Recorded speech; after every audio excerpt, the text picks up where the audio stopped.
राष्ट्रीय मानवाधिकार आयोग एक सांविधिक संवैधानिक नहीं निकाय है। इसका गठन संसद में पारित अधिनियम के अंतर्गत हुआ था, जिसका नाम था मानवाधिकार संरक्षण अधिनियम 1993-1-2006 में इस अधिनियम को संशोधित किया गया।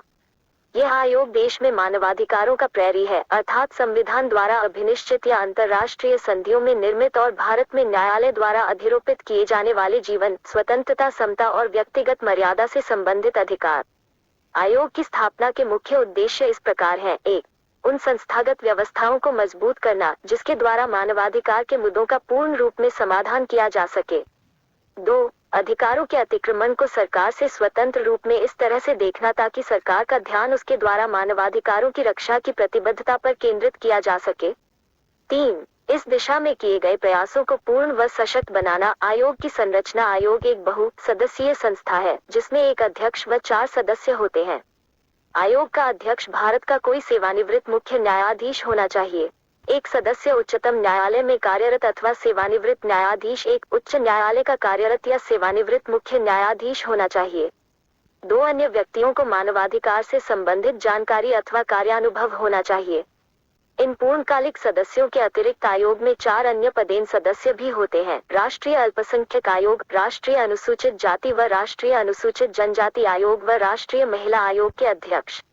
आयोग के अध्यक्ष व सदस्यों की नियुक्ति राष्ट्रपति द्वारा प्रधानमंत्री के नेतृत्व में गठित 6 सदस्यीय समिति की सिफारिश पर होती है। समिति में प्रधानमंत्री, लोकसभा अध्यक्ष, राज्यसभा के उप सभापति, संसद के दोनों सदनों के मुख्य विपक्षी दल के नेता व केंद्रीय गृह मंत्री होते हैं। इसके अतिरिक्त भारत के मुख्य न्यायाधीश की सलाह पर उच्चतम न्यायालय के किसी न्यायाधीश अथवा उच्च न्यायालय के किसी मुख्य न्यायाधीश की नियुक्ति हो सकती है। आयोग के अध्यक्ष व सदस्यों का कार्यकाल 5 वर्ष अथवा जब उनकी उम्र 70 वर्ष हो, जो भी पहले हो, का होता है।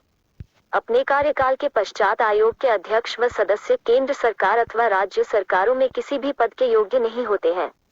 राष्ट्रपति अध्यक्ष व सदस्यों को उनके पद से किसी भी समय निम्नलिखित परिस्थितियों में हटा सकता है: 1. यदि वह दिवालिया हो जाए, या 2. यदि वह अपने कार्यकाल के दौरान अपने कार्यक्षेत्र से बाहर से किसी प्रदत्त रोजगार में सम्मिलित होता है, या 3.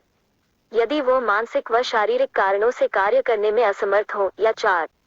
यदि वह मानसिक रूप से अस्वस्थ हो तथा सक्षम न्यायालय ऐसी घोषणा करे, या 5. यदि वह न्यायालय द्वारा किसी अपराध का दोषी व सजायाफ्ता हो। इसके अतिरिक्त राष्ट्रपति अध्यक्ष तथा किसी भी सदस्य को उसके दुराचरण या अक्षमता के कारण भी पद से हटा सकता। हालांकि इस स्थिति में राष्ट्रपति इस विषय को उच्चतम न्यायालय में जांच के लिए सौंपेगा। यदि जांच के उपरांत उच्चतम न्यायालय इन आरोपों को सही पाता है तो उसकी सलाह पर राष्ट्रपति इन सदस्यों व अध्यक्ष को उनके पद से हटा सकता है। आयोग के अध्यक्ष व सदस्यों के वेतन, भत्तों व अन्य सेवा शर्तों का निर्धारण केंद्रीय सरकार द्वारा किया जाता है, परंतु नियुक्ति के उपरांत उनमें अलाभकारी परिवर्तन नहीं किया जा सकता है।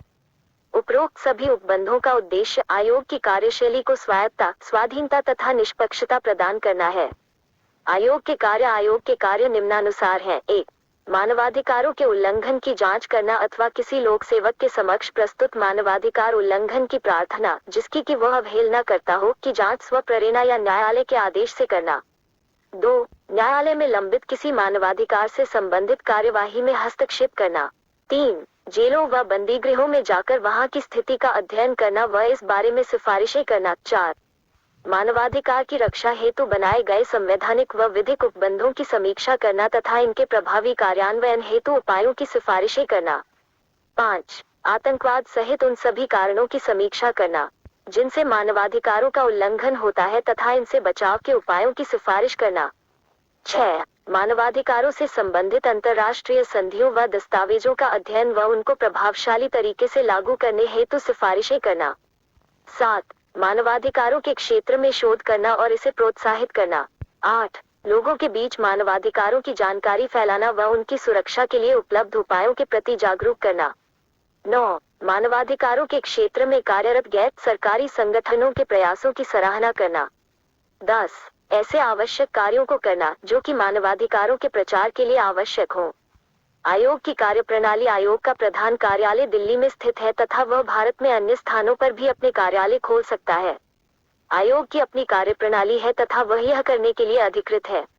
आयोग के पास सिविल न्यायालय जैसे सभी अधिकार व शक्तियां हैं तथा इसका चरित्र भी न्यायिक है। आयोग केंद्र अथवा राज्य सरकार से किसी भी जानकारी अथवा रिपोर्ट की मांग कर सकता है। आयोग के पास मानवाधिकारों के उल्लंघन से संबंधित शिकायतों की जांच हेतु एक स्वयं का जांच दल है। इसके अतिरिक्त आयोग केंद्र अथवा राज्य सरकारों की किसी भी अधिकारी या जांच एजेंसी की सेवाएं ले सकता है। आयोग व गैर सरकारी संगठनों के बीच एक प्रभावशाली सहभागिता भी है जो प्रथम दृष्टया मानवाधिकार उल्लंघन की सूचना प्राप्ति में सहायक है। आयोग ऐसे किसी मामले की जांच के लिए अधिकृत नहीं है जिसे घटित हुए 1 वर्ष से अधिक हो गया हो। दूसरे शब्दों में आयोग उन्हीं मामलों में जांच कर सकता है जिन्हें घटित हुए 1 वर्ष से कम समय हुआ हो। राष्ट्रीय मानव आयोग जांच के दौरान या उपरांत निम्नलिखित में से कोई भी कदम उठा सकता है। 1. यह पीड़ित व्यक्ति को क्षतिपूर्ति या नुकसान के भुगतान के लिए संबंधित सरकार या प्राधिकरण का सिफारिश कर सकता है। 2. यह दोषी लोक सेवक के विरुद्ध बंदीकरण हेतु कार्यवाही प्रारंभ करने के लिए संबंधित सरकार या प्राधिकरण को सिफारिश कर सकता है। 3. यह संबंधित सरकार या प्राधिकरण को पीड़ित को तत्काल अंतरिम सहायता प्रदान करने की सिफारिश कर सकता है। 4. आयोग इस संबंध में आवश्यक निर्देश, आदेश अथवा रिट के लिए उच्चतम अथवा उच्च न्यायालय में जा सकता है। आयोग की भूमिका उक्त बिंदुओं से स्पष्ट है कि आयोग का कार्य वस्तुतः सिफारिश या सलाहकार का होता है। आयोग मानवाधिकार उल्लंघन के दोषी को दंड देने का अधिकार नहीं रखता है, न ही आयोग पीड़ित को किसी प्रकार की सहायता जैसे आर्थिक सहायता दे सकता है। आयोग की सिफारिशों संबंधित सरकार अथवा अधिकारी पर बाध्य नहीं है, परंतु उसकी सलाह पर की गई कार्यवाही पर उसे आयोग के 1 महीने के भीतर सूचित करना होता है। इस संदर्भ में आयोग के एक भूतपूर्व सदस्य ने यह पाया कि सरकार आयोग की सिफारिशों को पुनर्तः नहीं नकारती है। आयोग की भूमिका सिफारिशें व सलाहकारी हो सकती है, तथापि सरकार आयोग द्वारा दिए गए मामलों पर विचार करती है। इस प्रकार यह कहना व्यर्थ होगा कि आयोग शक्ति विहीन है। आयोग अपने अधिकारों का पूर्ण रूप से प्रयोग करता है और कोई भी सरकार इसकी सिफारिशों को नकार नहीं सकती। सशस्त्र बल के सदस्य द्वारा किए गए मानवाधिकार उल्लंघन के मामलों में आयोग की भूमिका, शक्तियां व न्यायिकता सीमित होती है। इस संदर्भ में आयोग केंद्र सरकार से रिपोर्ट प्राप्त कर अपनी सलाह दे सकता है। केंद्र सरकार को 3 महीने के भीतर आयोग की सिफारिश पर की गई कार्यवाही के बारे में बताना होगा। आयोग अपनी वार्षिक अथवा विशेष रिपोर्ट केंद्र सरकार व संबंधित राज्य सरकारों को भेजता है। इन रिपोर्ट को संबंधित विधायिका के समक्ष रखा जाता है। इसके साथ ही वे विवरण भी होते हैं जिनमें आयोग द्वारा की गई सिफारिशों पर की गई कार्यवाही का उल्लेख तथा ऐसी किसी सिफारिश को न मानने के कारणों का उल्लेख होता है। आयोग का कार्य निष्पादन। आयोग ने मानवाधिकार संबंधी अनेक विषय हाथ में लिए हैं जो निम्नलिखित हैं। 1. बंधुआ मजदूरी की समाप्ति। 2. रांची, आगरा और ग्वालियर में मानसिक अस्पतालों का संचालन। 3. आगरा स्थित सरकारी सुरक्षा गृह महिला का संचालन। 4. भोजन का अधिकार से संबंधित मुद्दे। 5. बाल विवाह रोक अधिनियम 1929 की समीक्षा। 6. बाल अधिकार पर अभिस्मय से संबंधित प्रोटोकॉल। 7. सरकारी सेवकों द्वारा बच्चों को रोजगार में जाने से रोकना, सेवा नियमावली में संशोधन। 8. बाल श्रम की समाप्ति। 9.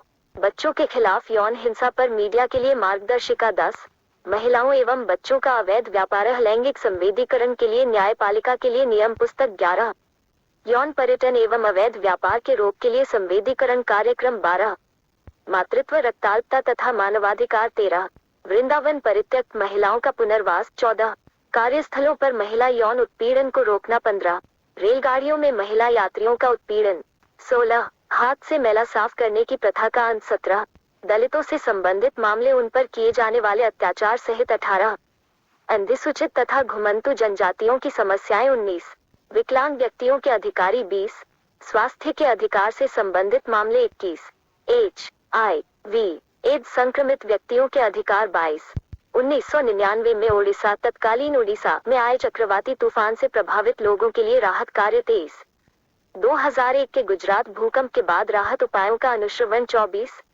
जिला परिवार प्राधिकार। 25. जनसंख्या नीति, विकास एवं मानवाधिकार। 26. कानूनों की समीक्षा, आतंकवादी एवं विघटनकारी गतिविधि अधिनियम तथा प्रारूप आतंकवाद निवारण विधेयक 2000 सहित।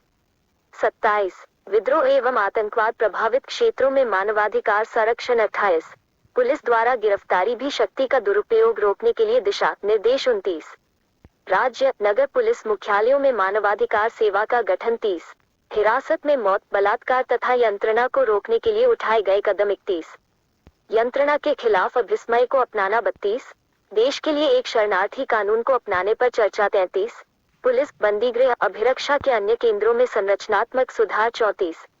मानवाधिकार संबंधी कानूनों की समीक्षा, संधियों का कार्यान्वयन तथा अंतर्राष्ट्रीय नियमों की समीक्षा 35। शिक्षा प्रणाली में मानवाधिकार, साक्षरता एवं जागरूकता को बढ़ावा देना 36। सैन्य बलों एवं पुलिस, लोक प्राधिकारियों एवं नागरिक समाज के लिए मानवाधिकार प्रशिक्षण। मानवाधिकार संशोधन अधिनियम 2006 संसद ने मानवाधिकार संरक्षण संशोधन अधिनियम 2006 पारित किया है। मानवाधिकार संरक्षण अधिनियम 1993 में जो प्रमुख संशोधन किए गए वे निम्नलिखित विषयों से संबंधित हैं। 1. राज्य मानवाधिकार आयोगों के सदस्यों की संख्या घटाकर 5 से 3 की गई। 2. मानवाधिकार आयोग के सदस्य की नियुक्ति के लिए अर्हता शर्तों में परिवर्तन किया गया। 3. मानवाधिकार आयोगों के साथ उपलब्ध अंसन मशीनरी को मजबूत बनाना।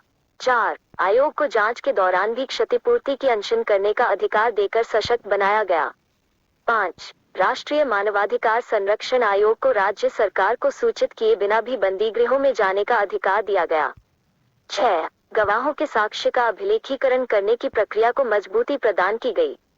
7.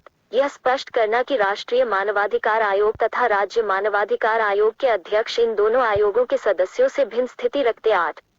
राष्ट्रीय मानवाधिकार आयोग को इस योग्य बनाना कि वह अपने पास आई शिकायतों को संबंधित राज्य मानवाधिकार आयोग को स्थानांतरित कर दे। 9. राष्ट्रीय मानवाधिकार आयोग के अध्यक्ष तथा सदस्यों को इतना समर्थ बनाना कि वे अपने त्यागपत्र राष्ट्रपति को तथा अध्यक्ष को संबोधित करें तथा राज्य मानवाधिकार के अध्यक्ष एवं सदस्य अपने त्यागपत्र संबंधित राज्य के राज्यपाल को संबोधित करें। 10.